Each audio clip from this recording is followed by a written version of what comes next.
Sullivan. I'm a former IRS agent and teaching instructor. Welcome to my YouTube station. It's the home of the 5-minute or less video.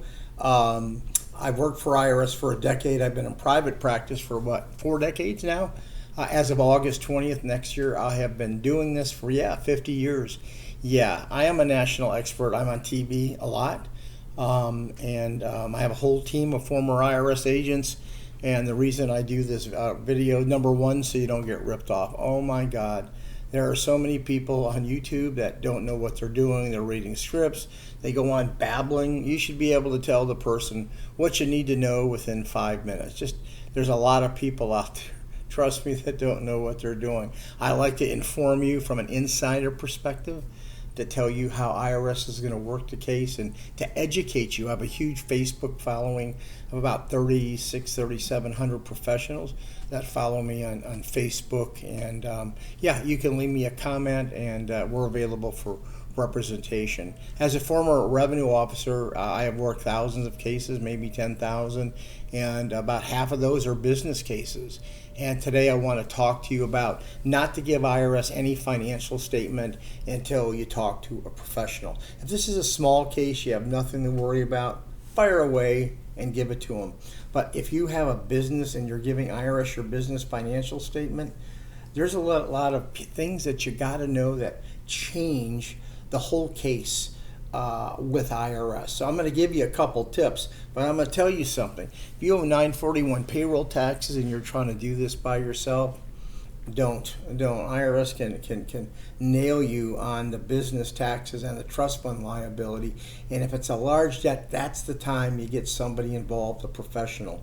So I've taken a lot of 433Bs, as you can imagine, as a former agent on payroll and business taxes. And here's a couple things that you need to know. The agent's going to look at that form and really be asset driven and income and expense driven. Those are the two things that I'm looking at that financial statement. I'm looking at the value of your assets. Is it a true value?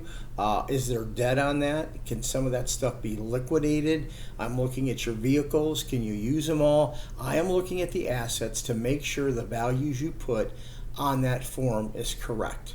Another thing I'm looking at is your income and expenses on a monthly basis. I want to find out if I can get any money from you on a monthly basis. And where do I find that at? I find that on your profit and loss, and to find out how I can get a high monthly payment from you. So I'm going to look at your income. I'm going to compare that to your bank statements, and I'm going to look at every line item expense you have, every check you have, and see, how much fluff is there in here? And God, if I can stop this fluff as an agent, I can get $3,000 a month from you. So you must be very careful when giving IRS a business financial statement. What I suggest you do, IRS is looking at that income over the last 3 months, 6 months, 9 months, or a year.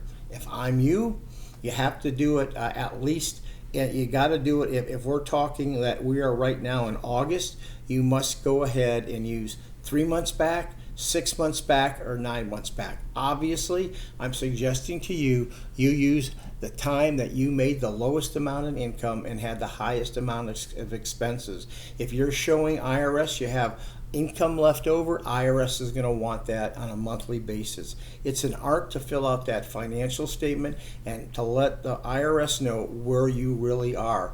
If you had a good 3 months, you don't want to use 3 months. You may want to use 6 months. That drives the average income down, so you don't have enough money to pay IRS. The other thing they'll look for are receivables. Usually, as a general rule, I do not put down receivables for the last 30 or 60 days because they're turning the money over. I put on the form receivables over 90 days so IRS know. I don't want IRS to go ahead and levy or garnish those receivables. So if you have a payroll problem or you owe IRS debt, and you think IRS is breathing down your neck, IRS is going to make their sole determination on that financial statement, and that's where you need professional help. If it's a small case, you have nothing to worry about. Hell, go ahead and give it to them. Any sizable cases, you are a fool, my friend, representing yourself. Use your own accountant, find a professional, or you're welcome to call us for a free consultation. If you would, I gave you great tips. Please give me go ahead and give me a subscription. YouTube thrives on us getting, that's how they know we're good. The more subscriptions, they kind of drive you up. I appreciate your time. You can find my contact information, and make sure you keep current and file your tax returns. IRS is going to insist you're current on all your tax deposits and all your tax filings. Hit me up if you need me. I appreciate the subscription. Thank you.